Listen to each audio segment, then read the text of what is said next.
What are we going to talk about today? The walking foot. And there's all kinds of different kinds of walking feet out there. And what are they used? They're used for a lot of things.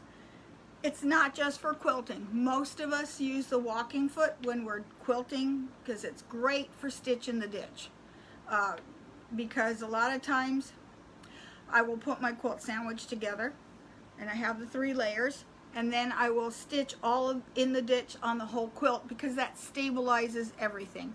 And that way I don't need all those pins. So I'll put the pins on when I set up my quilt until it's time to do the stitch in the ditch, and then I just run it through. Then I go to my free motion, my long arm, sit down long arm, and I quilt to my heart's content, and I know everything is good and stabilized. And what's good about it is you can do a lot of quilting with the walking foot because it is a regulated stitch. The feed dogs are keeping that stitch to a consistent length. So it's always a good idea to start out all of your quilting with the walking foot. And so, but it's not just good for that, it's good for other stuff. And what is a walking foot? First of all, well, it also can be called an even feed foot. So here's a typical one right here. And it has teeth that go on the top, and your feed dogs are on the bottom. And so as this goes up and down, see those feed dogs right here, they move up and down, and they help advance the fabric from the front. When it's sewing along with a regular foot, the feed dogs are actually pushing the fabric backwards towards this side of the machine, and this is sort of pushing, see how if I push hard enough, it's sort of rolling that fabric forward. And if it's got any kind of stretch to it, see what happens? The top stretches, the bottom doesn't. So what the walking foot does is it has the teeth underneath, and this is the one to the Jane, and so this one's a nice heavy duty one, but it's rather limited because this machine only goes forward and backwards, but it's got some good substantial teeth. So as this goes up and down, the teeth are going to push the fabric in that direction. The feed dogs are pushing it in the same direction, so therefore your layers are more even. So things look a lot better. So other things you can use them for, besides just quilting, because we do use them, they're good for working. Let's talk about how to put one on first, and then we'll talk about how it's used, because then we'll play with it somewhat. On this machine, which is the Jane, actually it's the Quilter's Choice Professional because it's older than the Jane, and the new machine has a different name. They keep changing the names. The Juki, it's the same as the Juki 98, this one is, but it's also really, really ultra similar to the new Juki 2010, which is really nice as well. This is a semi-industrial machine, and it sews like the wind, and it's actually my favorite sewing machine. So you have to take the ankle completely off on this one to change any of these feet. This machine does not have snap-on feet. So you have, but if you were using the regular foot, you also have this guide you can use. If you were using a regular foot, this quilting guide, everybody said, how do you put this quilting guide on? Yeah, it's not that easy, trust me. So, get this started. Okay, and this fits on this side, and you screw in your foot. This does not work with this walking foot. Some walking feet do work with a guide, others do not. So there's this one. This would hook here, and then this, got it backwards, this way. And you can also turn it to the other direction as well. I can turn it completely around if I want it to go on the other side. There.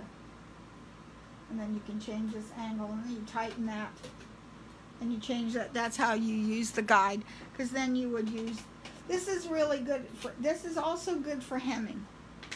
If you're doing a straight stitch and you want to have it longer than what is on this plate, say you wanted to do it 2 inches away or 1.5 inches away, you can measure it, and now you've got a guide. So for this machine, this also works as a guide. This does not, I cannot get this to work with this foot. Why? look at, there's no place to put it. This is completely encased. So it doesn't work well with this foot. Alright, so put the walking, yeah, I know, these are really fancy screwdrivers. I have all these tools, you know, you've seen the tools. I have every known gadget on earth to these machines. That's my favorite. Screwdriver is a dime or a quarter. I don't have to make sense. It just damn. Okay, so for this one you need to take the screw completely off. And then this part rests on top of this bar, the needle bar. And sometimes you have to finagle it around, wiggle it until you get it on there. There we go. And then this screws in. This one's highly accurate because it only goes straight. I'm not going to put thread in the machine. But, like say for fleece, if you were to sew with the regular sewing foot on here, what happens is that this will grow. Just as like these move, this doesn't, you end up with this growing. Also, if it's one,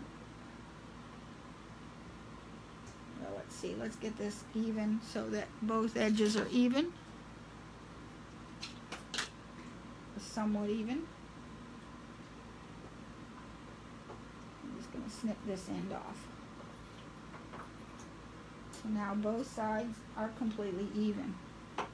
So if I were to sew this, when it's sewing along with a regular foot, the feed dogs are actually pushing the fabric backwards towards this side of the machine.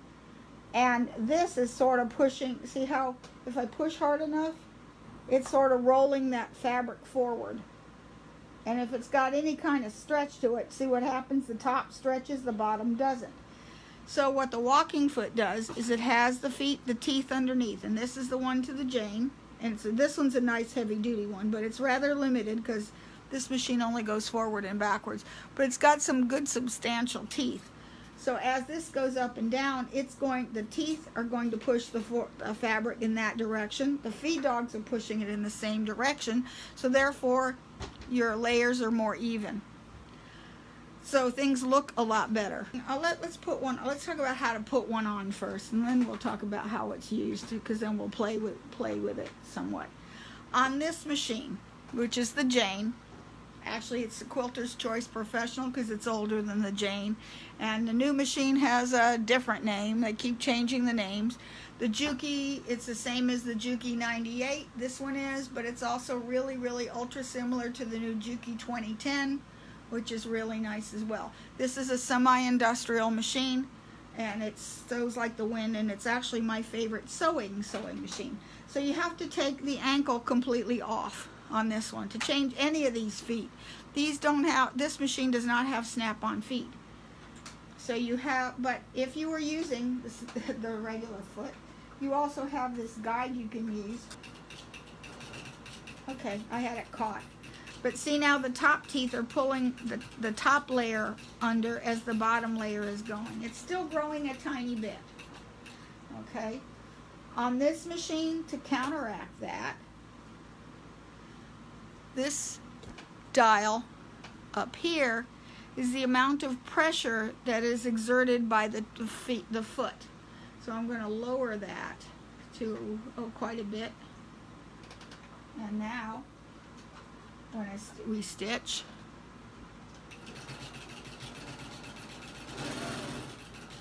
I'm not getting any growing at all. Okay, and this is how we were for years taught to use this foot.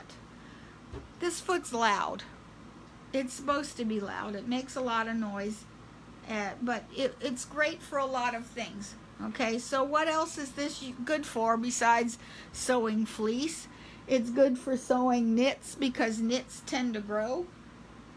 This will, let's say if I've got 2 layers of knit.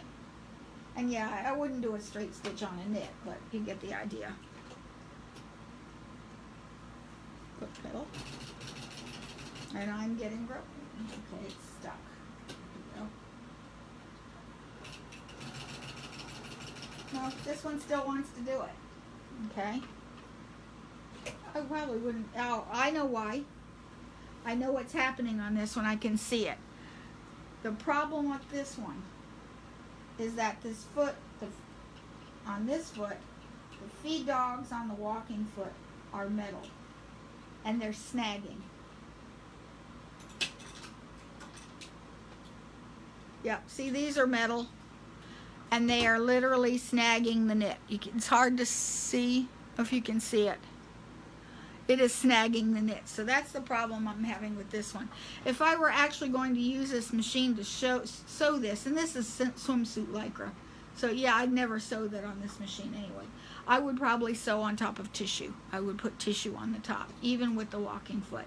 And part of this is because this is an older machine, and I've used this walking foot to death. I've probably gone over pins with it, and therefore all the little feed dogs have these little, they're grippy. Now here's another one. This one is to the regular standard low shank baby lock.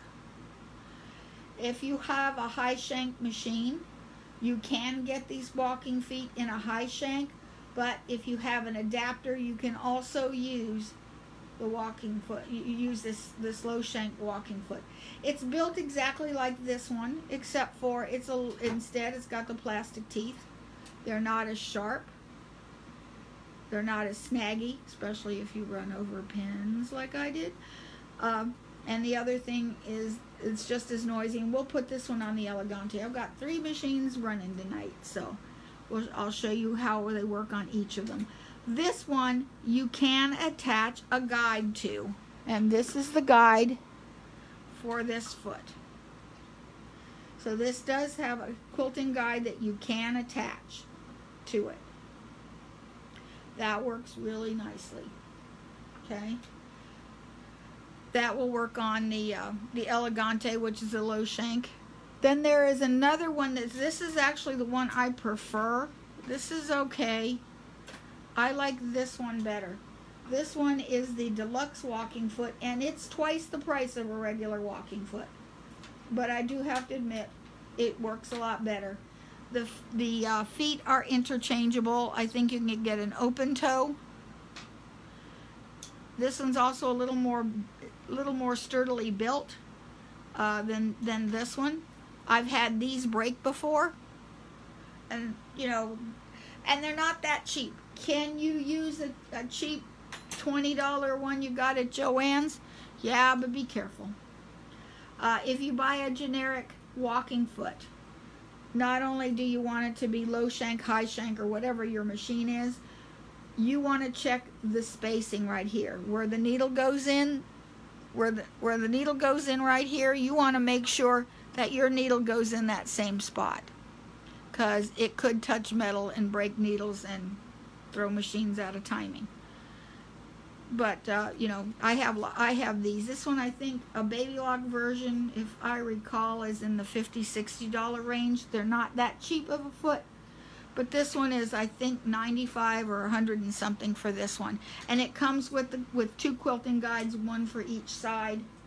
And you can use it this way, but it also has, I like this one because it's got a right and a left, 2 separate ones. Oops, sorry. Yes, Lucinda, they work great on leather. These walking foot work really, really, really good on leather. Okay, so see, this one I can screw down and tighten. Okay, there we go. Now it's nice and tight, and this won't move. Because this one that comes with this one, it moves. And it only works on one side, and it will move. Like if you hit it, it will move. Now, I have found a workaround that. I'll take a thin piece of tape on either side, and that'll keep that from moving, but then you can't adjust it really well. And it doesn't work well on the other side. I tried it, but this is going to get stuck. Yes, you could do it, but that's going to get stuck on any kind of bump or layer of fabric, a seam or something like that. So yeah, I'm not as thrilled with this. Or this one, can use it. I can use this one, which is this size, or here it is. See, and here's the one for the left side. So you have one for each. And the ultimate walking foot is this one, which is the digital dual feed. And what I like about this is my absolute favorite, although this is like stitching with, I don't know, a whole car on the back of the thing. It impedes a lot of the vision, is my only drawback to it. And you can get different feet for it. This is the regular one. Then there's a couch one. And somewhere in my stuff I have got a stitch in the ditch one that for stitching in the ditch, this thing, well, you can fly, because it's got a guide down the middle of this foot right here, and so you can really put the metal, push the metal to the, I forgot the phrase, oh well. Okay, is it like the differential on your Evolution? No. The foot is still pushing the fabric forward. Feed dogs are pulling it back. What this one does differently is as they move, they only go like here, say these are my feed dogs. But what happens if you've got a long stitch length, which means this is happening? Well, this is still going that little bit. And not necessarily, they'll be going just that tiny little bit, which means you still get rippling happening. That's alleviated by this foot, or big attack, because this is a belt, and the belt is sort of sticky. It's a rubber belt, and it rolls, and it pulls a distance of thread back in the same direction. So if your feed dogs are going, the belt is moving in that fabric in the same direction, but it's moving at the same rate. So if you have a 2-stitch length, the feed dogs are moving to give you a 2-stitch length, but so is the belt moving to give you a 2-stitch length. If you increase your machine to 4 millimeters or 5 millimeters, or heck, even as big as it'll go, I think it's 5 or 7, a big basting stitch, the belt will keep turning and turning at the same rate. And it's got, well, let me put this on here. So these feet just snap in there. That disengages the belt. I don't know why you would leave this on and disengage the belt. I've never used it disengaged. See how it moves up out of the way? So it's not touching the fabric, and that touches the fabric. Okay, let's talk about some of these uses for this little gizmo here. You go to Google and put up there uses for the walking foot. This is one of the articles that came up, and it says for traversing bulky seams, like if you're doing a pair of jeans, this is going to help you get up and over that bulky seam. And we'll try it. I've got some here. So yes, well, let's go ahead and set one machine up. It helps if you line up the fork first. Line it up and then finagle it in. And once you get it around this pole,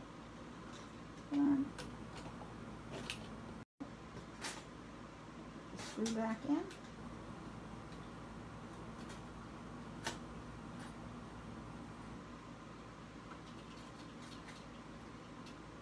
Okay.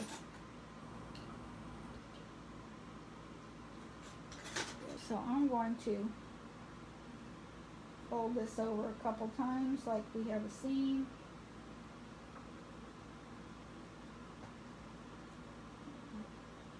And so we're hemming it. Okay. And I put 2.5 stitch length. So now when you're working with a walking foot, you do not want to sew like you go to medium speed. So, and this should easily walk up on it. Actually very easily. It went over it like butter. Of course it got caught on the back, but yes, it worked really well. And it went over that effortlessly. And that's 1, 2, 3, 4, 5, 6, 7 layers of fabric. It went over it like nothing. So if a lot of times they struggle when you've got the different lengths or widths of fabric. So the walking foot, yes, made that a whole lot easier. Like I said, you can use it on, like it's great for pants and stuff. And it helps you because a lot, with a normal presser foot, you can get like bird's nests underneath. It can skip stitches. It helps grips the fabric as it moves uphill a lot more easily. Okay, and then it's also, there's an example of jeans or thick fabric. So it did that very well. Why didn't it go up? Okay. You can use it when you're matching seams together. That can get a little tricky. Even if you pin, sometimes it moves when you're trying to match those two pieces there. You've got bulk on one side or the other, so therefore the walking foot is going to help you to go up and down those bulky, thick areas much easier. The only thing that's going to work better is, you know what I'm going to say, Elmer's school glue. Glue it together and baste it. It won't move either. So that's what I mostly, but it's great. It's great for really slippery things, like if you're dealing with slippery fabrics. So like when you're putting lace together on top of a piece of satin and you're trying to sew it together like it's one piece when you're doing a garment, like a blouse or something, and that lace goes all over the damn place, no matter how much you pin or glue, it's going to go everywhere. So the walking foot does help when you're dealing with slippery fabrics that like to make your life miserable. It'll work really well with knits because knits tend to grow. I see a question here. Lobster glass looking on. I'm not sure what a lobster thing is. Are you talking about this? Is this what you're talking about? Are you talking about this is what you're calling the lobster claw? Okay, this goes over the needle bar. See? There's the metal one right here. Here's the lobster claw thing. There's the needle bar right here, and this fits over top of it so that when your needle goes up, the feet go. It's what actually mechanically moves the top feet along. See how it moves? Oh, let's see. Let me put a piece of something light underneath there so you can see.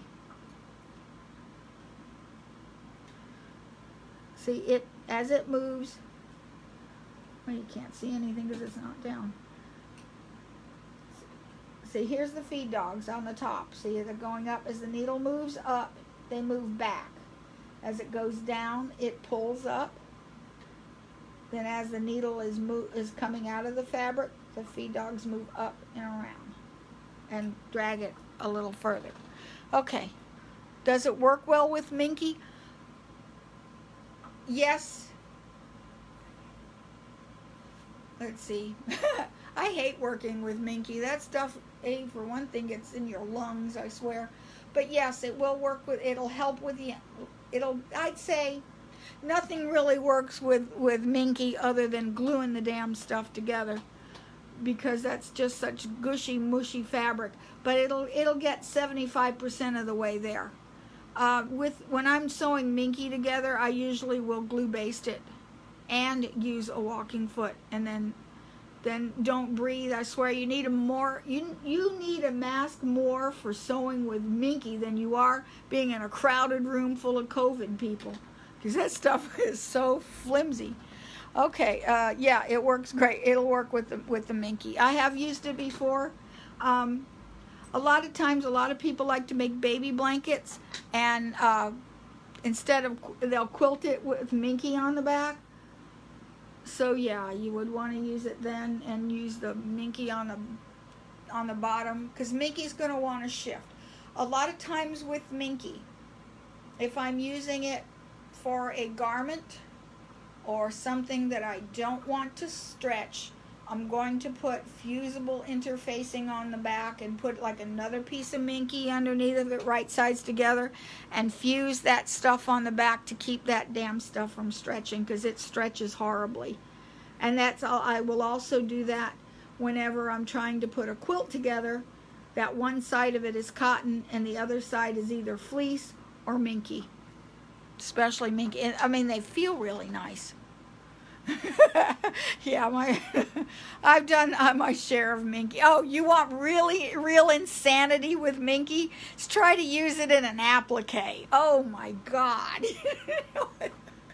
It goes everywhere, and it doesn't get caught in any of the stitching. It's like, I had to make a whole alphabet baby quilt with Minky, and I thought I was going to scream.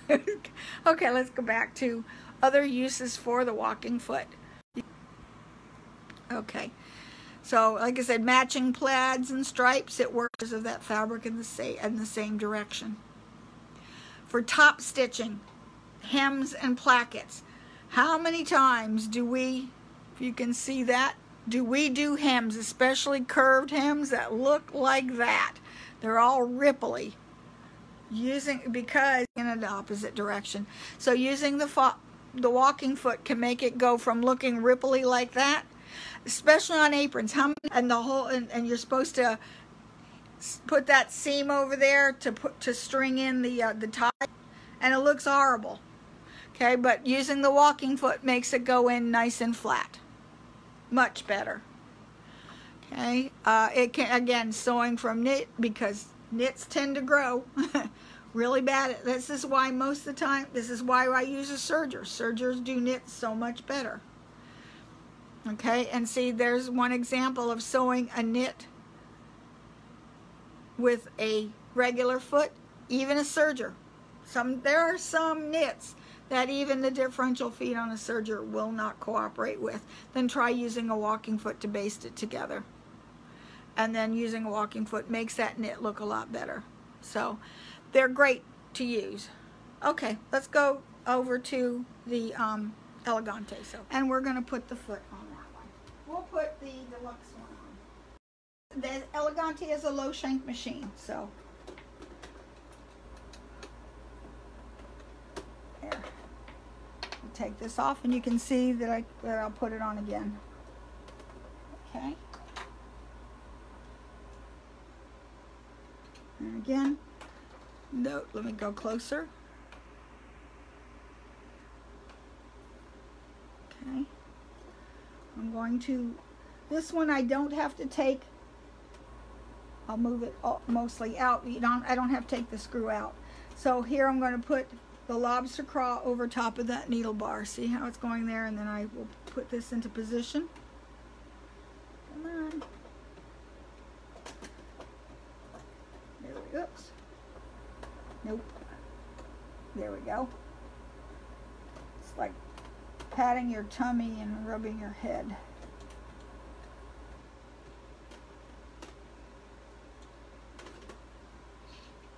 Trusty.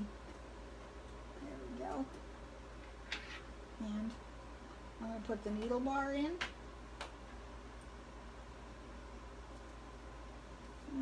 I'll put it on here. I don't care which way. I'm not going to actually use it. But this. Now let me get the other one. I can't see.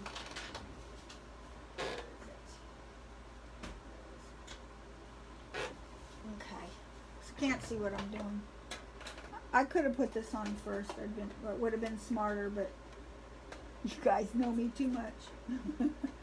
There's the right way, the smart way, the wrong way, and then there's my way, which is always going to be difficult. There we go. And then I'll just put it there. And tighten it down. And now, see, that's not going to move. I can pivot it, but I can't do anything else with it. All right, let's try this piece of Lycra and let's see what happens. That we tried before, because this is really... Because see, now if I were actually using this, I would probably pick a lightning stitch. The lightning stitch is this one right here, and it looks like a little zigzags. They call it the lightning stitch, but it's got a little bit of give, and when we're doing knits, that's mostly what I do for seam. And lower this presser foot. Okay, and I'm going to slow it down because I don't have the foot pedal on. And let's see what it does. Actually, it's feeding very, very nicely, very smoothly. I'm not getting any rippling. It is, and I'm doing hands-free. And see, this one is a little quieter than the other one. I'll put the other one, you see how the cheaper one. Okay.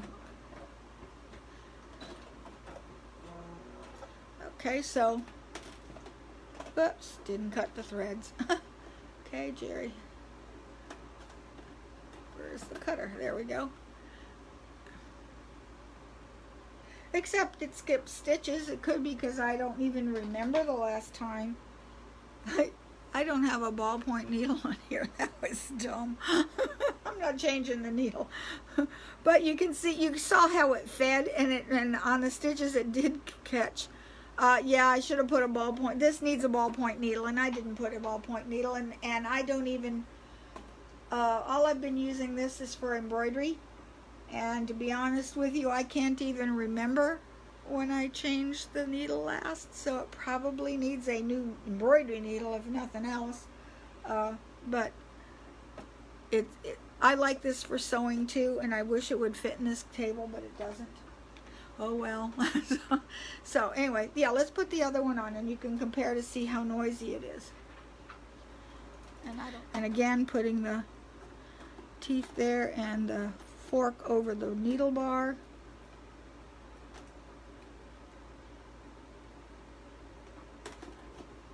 Okay. It's going to skip here too, but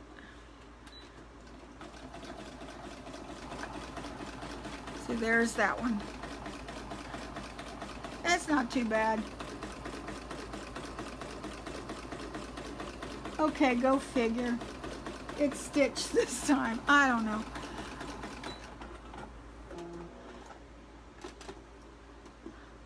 Okay, this machine is making a damn liar out of me. Look at that. It did a beautiful stitch on it. I don't know why, and it didn't before. So, and so I didn't have something on right. But yes, that, see how nice, it's a nice flat seam. It's not growing, it's not stretching. Yeah, well, you notice if things can go wrong, they do with me.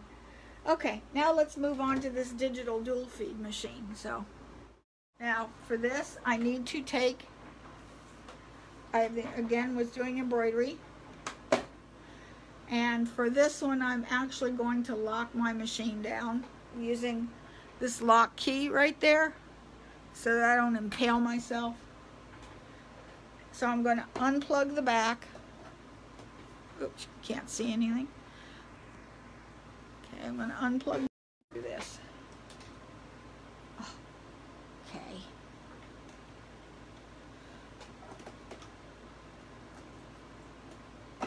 Loosen it. Okay. Doesn't need to fit over top of a needle bar. It just screws in. And you always want to tighten it, because if you don't have this foot tight, it can do serious damage to your machine if it comes loose. So giving it a good extra tighten there. Okay. And then I'm going to plug in the back. It's got a... There we go. Alrighty, so now it's plugged in and ready to go. Stitches that I can't use when I'm using this foot. So if I have a stitch that I can't use, it will be grayed out. Let me see if we have any that are grayed out. There's one. Can't be, that one can't be used. Oh. Yeah, it said no, not mode. Oh, all of those pretty much can't be used. So that's the nice thing about having it being able to plug in. It's going to tell you what stitches you can't. None of them, none of them. And looks like all of the quilting ones can be used except for that one. I don't know why. Which is a ladder stitch. Oh no. Come down here. There. Okay, I'm just going to go back to the regular one, utility stitch one. Okay. And so now we'll go over to the machine. And let's get that piece of fleece.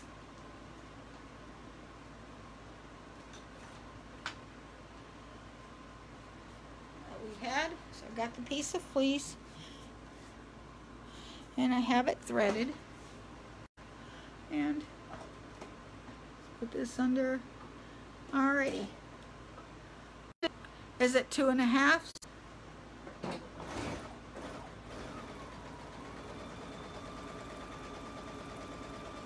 Perfect. Now I got a teeny tiny bit of, so we can adjust this. Okay. I'm going to my settings pages. Okay, setting page up here, and I want dual feet adjustment. Now, if this were happening with a regular walking foot, I would think I need to reduce my pressure on the top because it's pushing it ahead too much. So I want to reduce that. So I would think go plus. Nope, nope, you go backwards. I'm going to go back maybe 2 and then try it again. Let's do this in a different spot because I've adjusted it by -2. That might be too much. Okay, so I'm going to go over to this section. Okay, same stitch length. Oh, no, that's worse. Well, that is not true. That was worse than before. All right, let's go back to it and move it in the other direction. Yeah, yeah. You know why? Because I went to the negative, and I remember I said I was thinking of it as a normal walking foot. So this happens. This says I usually have too much pressure on the top side, so I lowered the pressure. Well, that's just what I did, and I made it even worse. Okay, so I'm going to go ahead to +2, not -2 like I did last time. And then let's try this again on this side.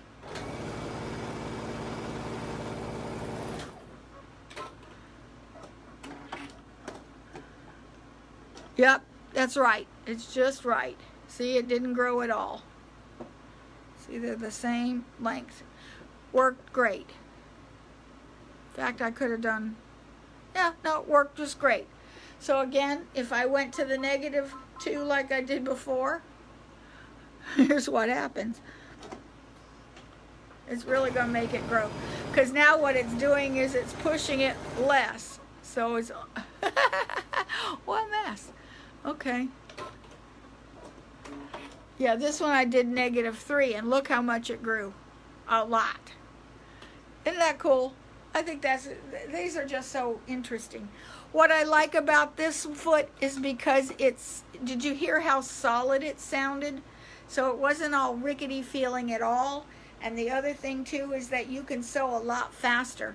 I've put the stitch in the ditch one, and I'm not sure where see how easy it is to change out feet. One, I only have 2, which means next payday I need to get some more. I need the stitch in the ditch. There's a 1/4 inch. I probably won't do piecing on this. This is the standard one. There's the couching one that's got a hole, you know, has a hole to put so you can zigzag over top of things. There's an open toe, and my favorite is that stitch in the ditch. And I swore to God I had it, but I can't find it anywhere. So it could be in my stuff at the store, because I did find my walking foot for my Jane at the store this last week. So that's it that I have.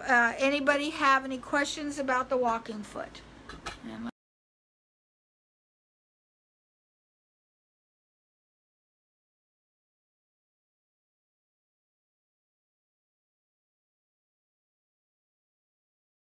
let's switch this over.